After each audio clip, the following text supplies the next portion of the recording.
You're watching the news summary on Kazakh TV. I'm Zhanna Sagandikova, and today we'll review the major news of the past week from Kazakhstan. The past week was highlighted by the launch of the Souyz TM-18M spacecraft with Kazakhstan's astronaut Aidyn Aimbetov aboard into space. On September the 2nd, the Kazakhstan went into orbit as a flight engineer with Souyz spacecraft, Commander Russian Sergey Volkov and the third crew member, Danish astronaut Andreas Morgenson.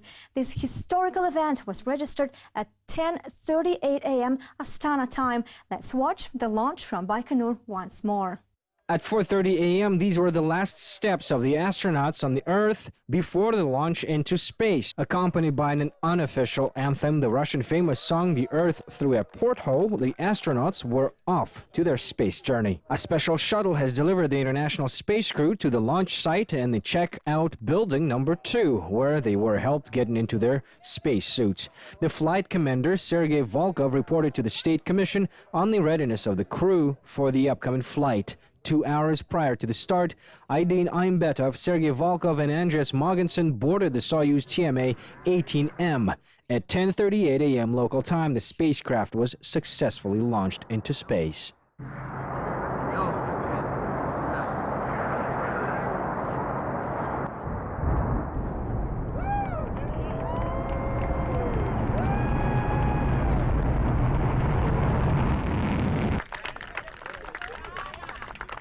Я понимаю, какое волнение сегодня испытывает сейчас, находясь в корабле. I know what kind of excitement Aidyn Aimbetov is experiencing being on board now. Of course, it's an incredible feeling which can't be expressed by words. One needs to feel it, being inside the spacecraft. I felt the excitement each time I went into space. I think Aidyn is having that same feeling too. Я думаю, испытывает и наш Aidyn. In space, Aimbetov will conduct a series of scientific experiments, including research in the field of ecology, physics, and medicine. In 10 days, the Danish and Kazakh astronauts will return to the Earth. The landing is expected to take place as usual in the Karaganda region. Volkov will remain in space. The Russian astronaut will spend 188 days on the ISS, setting a new world record for the period of stay on the station. Aidyn Aimbetov has become the third astronaut from Kazakhstan to conquer space. Aimbetov was born, grew up and served in Sheresu. In our next story, his former teachers, friends and co-workers will share their thoughts about the astronauts. For the seemingly ordinary secondary school, this year is special. The first bell rang for the 35th time, and this time its graduate Aidyn Aimbetov was set to conquer space. Here is an excerpt from his statement of achievements out of the class journal. Galima Abisheva is former director of the school. She remembers Aidyn as one of the best students in class. In school, he was curious and thoughtful. He loved science and technology, she said. Aidyn has studied in this class. He was sitting in the second row behind the second desk. What I liked about him is that he had a piercing look. Before saying something, Aidyn always thought about the question, analyzed it. He prioritized analytical thinking. And this is the place where his curiosity in technical sciences grew into real passion.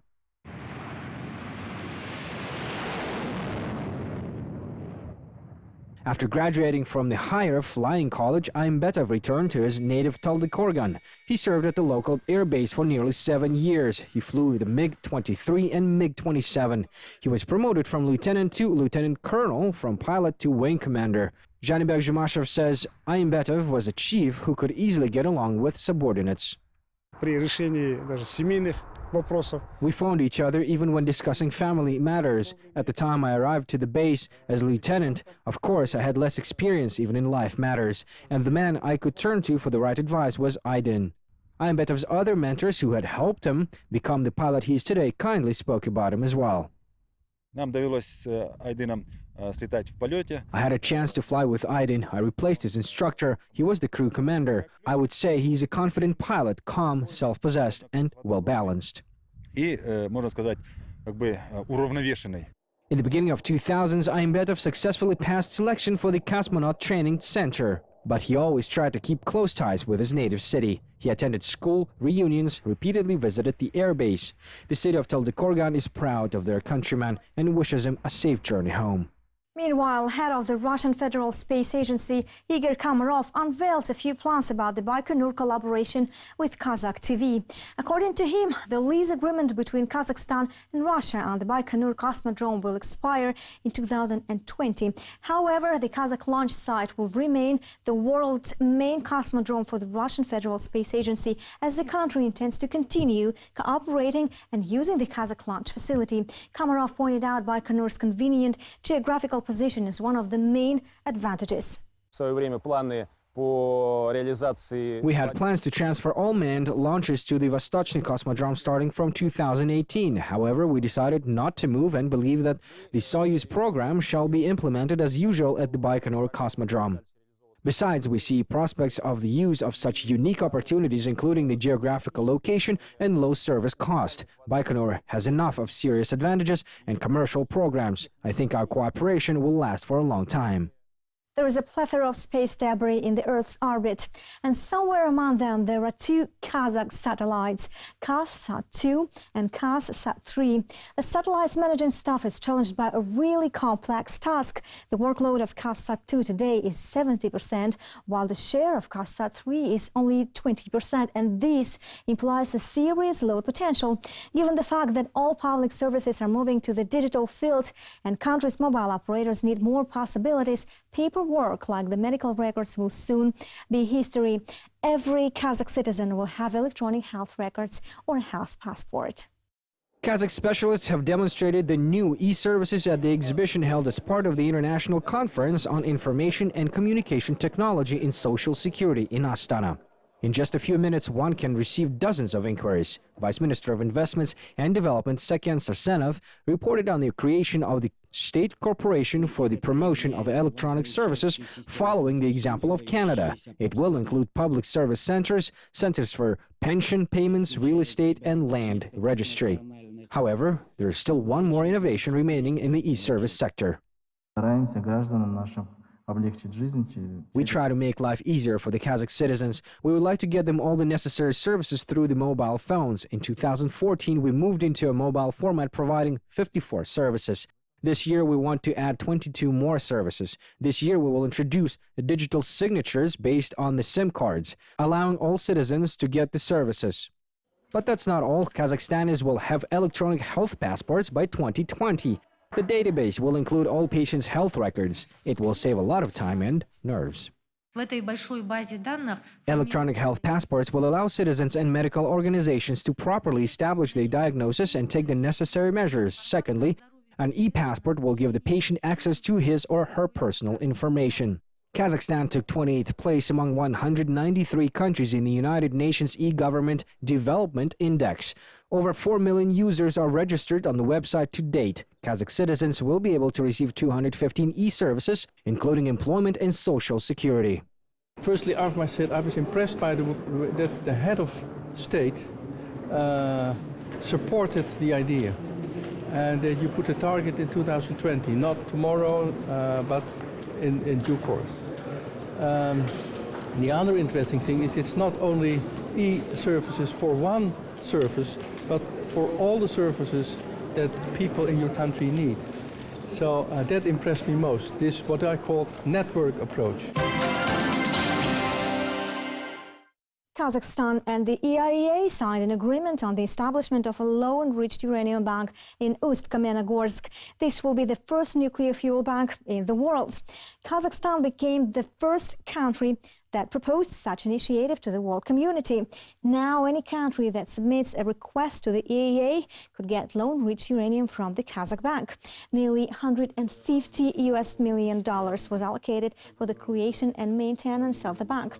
The United States and European Union countries, Norway, the United Arab Emirates, Kuwait, and the International Foundation Initiative to Reduce the Nuclear Threat all supported the project financially, in addition to the contribution from the Kazakh government. Kazakhstanis should know that today we have made a historical deal. When any country starts a nuclear enrichment program, it concerns everybody, as it is a direct path to the illegal distribution of enriched uranium. And we are saying now that if any country wants to use the peaceful atom, it can avoid developing it internally and take it from Kazakhstan. Могут этим дома не заниматься, брать здесь. Kazakhstan is very well placed to take this initiative because you have a very good non-proliferation and you are very familiar with using the nuclear technology.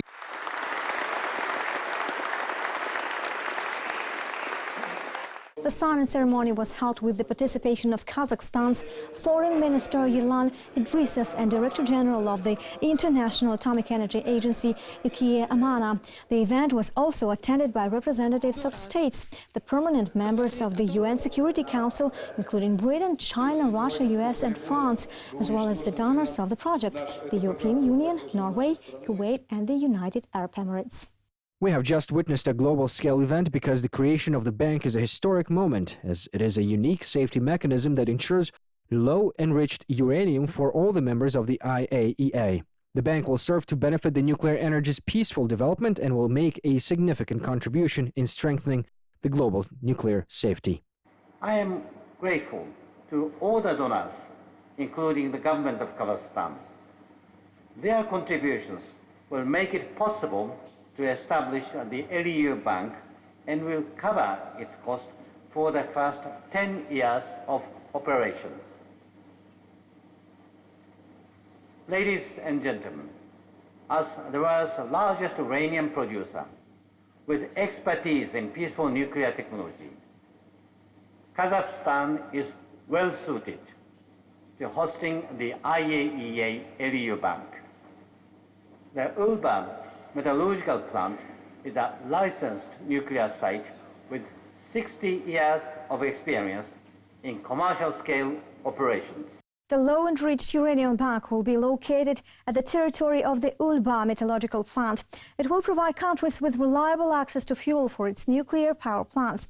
Shipment of the first batch to the bank is planned in 2017. Experts claim it will not harm the environment and people in the region. The capacity of the low-enriched uranium bank will be 90 tons. This is enough for the production of fuel for a standard light water reactor that could supply a city with electricity for 3 years. Kazakh TV reporters learned if neighboring with a nuclear bank is secure and whether there are standards for the storage of such material. The Ulba metallurgical plant has already prepared the warehouse for receipt of raw material. All the necessary infrastructure, areas, as well as the qualified staff are ready. The production of the low-enriched uranium, which is a part of the plant, has been established more than half a century ago. There were up to 1,000 tons of low-enriched uranium on our territory on the same stock at the same time. At the moment, only 90 tons are planned to be stored. It is absolutely safe. Haranov shows pictures depicting him sitting on the cylinders which contain hexafluoride. It is only a semi-finished product which needs to be enriched to become a full-fledged fuel. Its radiation is only 15 microroentgen per hour.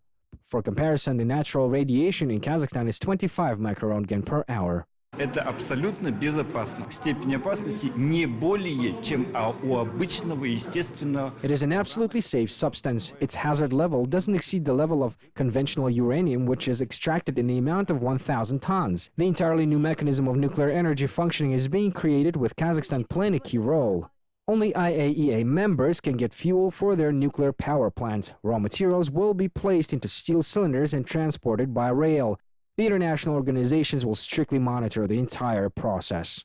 Well, I think the primary benefit is that it better portrays the kind of role that Kazakhstan plays in the world on this issue. It's a very physical measurement of how important Kazakhstan is in the discussion and in the promotion of nuclear security in the world. Amba oil workers are preparing to search for new deposits at depths ranging from 5 to 9,000 meters. In their opinion, up to 64 billion tons of standard fuel can be stored at this depth. The introduction of new innovative technologies will continue on the existing fields. Meanwhile, the free-floating tank array has served as a solution to these problems, which allowed not only to manage the project without the reduction of personnel, but also to work for the bright future. There are no regular pumping units left at the Martishi deposit. They were replaced by rod drives controlled via a computer program. Before, I could not imagine that an operator's work could be easy and interesting. The main task is to monitor the devices, and now every oil well produces more crude materials, and our salary is commensurate by its output. We earn decent money that gives us confidence in our future. Меры правительства и Национального банка. The measures of the government and the National Bank on a change in the rate of tenge allow our company to stay more confident. We produce oil and we are sending it for export. Therefore, changes in the rate of tenge allow us to gain greater money supply in terms of $1 to tenge, and we plan to end the year with a 5 billion tenge surplus. Конец 2015 года с результатом плюс 5 миллиардов тенге. Extra income will not only let us keep the team, but also not to cut the social benefits and work for perspectives. This year we have drilled more than 50 exploration and production wells, and next year we will keep the amount of drilling that will allow us to increase our reserves. It is assumed that at a depth of 9,000 meters there are huge reserves of hydrocarbon. According to experts, country's reserves make up 76 billion tons of oil, of which 64 billion can be stored in the Caspian Basin. Such giants as Tengiz and Kashagan fields have already been discovered. Supplementary exploration of new deposits will put Kazakhstan among world leaders in oil reserves. Deputy Prime Minister of Kazakhstan, Berdebek Saparbayev, paid a working visit to the West Kazakhstan region. According to the Deputy Prime Minister, the villagers of Berezovka and Bestau will have to be relocated to a safe area because in November last year, Berezovka villagers suffered symptoms of dizziness, headache and fever. As it was found out later, they were poisoned by toxic substances from the Karachaganak fields. In the nearest future, the first settlers will move in their new apartments. Over 2,000 local residents will be provided with new housing in the town of Aksai, as well as in the villages of Berlin and Araltal until the end of 2016. A specially created group and an evaluation commission are working to tackle the challenge. Deputy Prime Minister visited the Berlin district and met with the residents of the two villages. The Minister of National Economy has approved the expansion of the sanitary protection zone in order to expand the production of the Karachaganak Association. The village of Berezovka is listed in this sanitary protection zone. The government accepted the proposal and approved the budget for their relocation.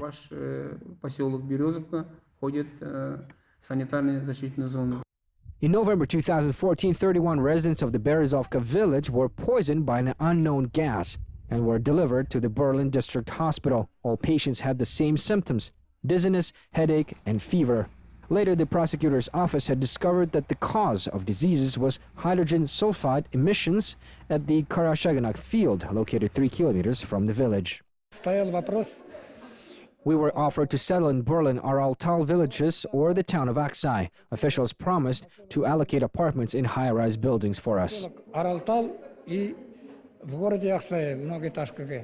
The construction of a 5-story residential house in Aksai will be completed soon, providing first 80 of 469 families with new apartments. Others will be relocated as soon as the new housing would be available. Authorities in the North Kazakhstan region are planning to enforce child support debtors to make timely payments. The prosecutor's office, in cooperation with the local labor center, has organized a job fair specifically for such people. 26 regional enterprises have offered 200 jobs already. There are nearly 3,000 debtors in the region. About 20 people who want to get employed have already applied. They are now interested in the available vacancies. They are really interested in what sorts of jobs are available and what the salaries are. A group of cyber criminals was detained in Almaty. The group had stolen 45 million tenge from the accounts of 17 companies in 6 months, according to the Almaty prosecutor's office. The Saudi criminals have developed a complicated program that breaches companies' computers under the gaze of an ordinary email, ostensibly sent from prosecutor's general's office or the tax committee, and the email allegedly contains information about the inspection of these companies by the authorities. As emails were opened by receivers, the perpetrators hacked into the company's systems via a virus which gave them control over bank accounts. The funds were transferred to various accounts opened in advance on servers leased in foreign countries. More importantly, the funds were limited to the sums that are not subject to additional bank inspections until they made a mistake and transferred 20 million tenge from an oncological hospital at once. At this point, the investigation team has already placed the web traps. It turned out that the criminal group consisted of 20 people aged 25 to 40 years, and all of them had degrees in engineering. Transactions have been carried out by means of remote access to the infected computers. It did not cause any suspicion in the banks because the money was transferred to the company's IP addresses. Numerous companies were not even aware that their accounts were hacked. More unaware, companies are expected to turn to the prosecutor's office as they do not know that their accounts were hacked. Kazakhstan's boxer Gennady Golovkin and Canadian David Lemieux will meet on October 17th to hold one of the most anticipated fights of the fall at the Madison Square Garden in New York. This boxing match is the fight the fans have been waiting for.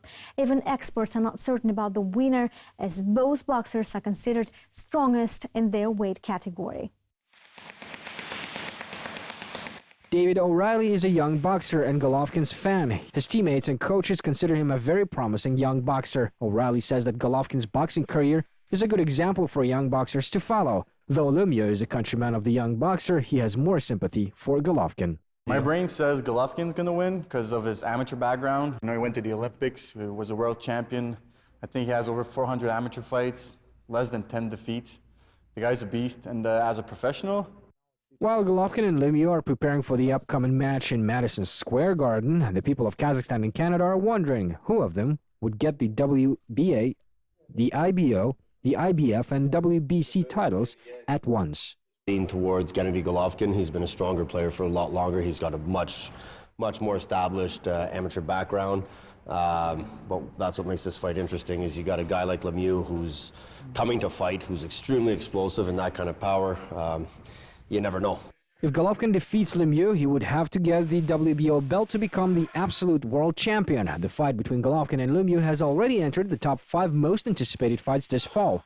Golovkin's coaches acknowledge that the match will be very challenging. First-grade school students in Kazakhstan will receive a gift from the president in the new academic year. Each of them will be given a book about Kazakhstan called Menin Otanim Kazakhstan. The president, Nursultan Nazarbayev, personally took part in editing. The book is available in the Kazakh and Russian languages and tells the history of the nomadic country, the main science insights of each region, national traditions, customs and values of the Mangalik Yel. There are very good illustrations and a great selection of designers. A lot of work has been carried out and agreed with the president. Therefore, we believe that this is a successfully published book, and of course, every first-grade student will probably be happy to receive the book as a gift. This year, more than 312,000 students throughout Kazakhstan will go to school for the first time, and any first-grade student will not remain without a gift from the Kazakh president.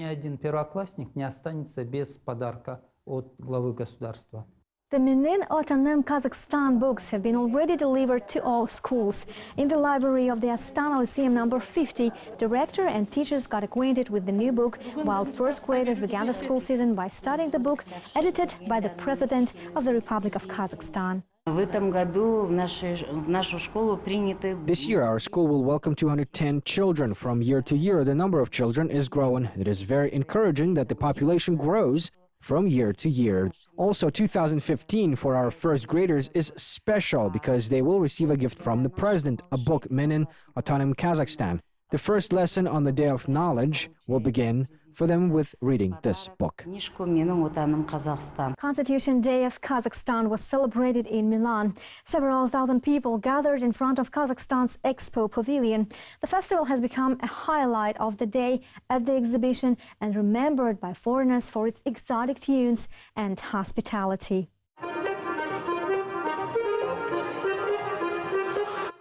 Spectators immediately surrounded the scene when Mahmoud Orunbayev's accordion started to play. The line near the entrance was growing fast. 40 performers from Kazakhstan had a gift for the visitors in honor of their country's holiday.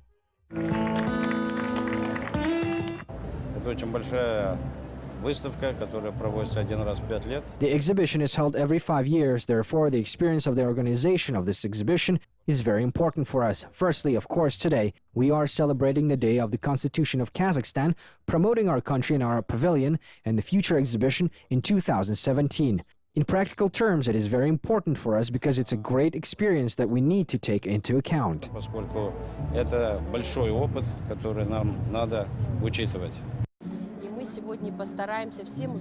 Today we will try our best, all the musicians, all who arrived in Milan, in order to create a special mood and show, present the diversity and the wealth of our country, the land, and our country as a whole.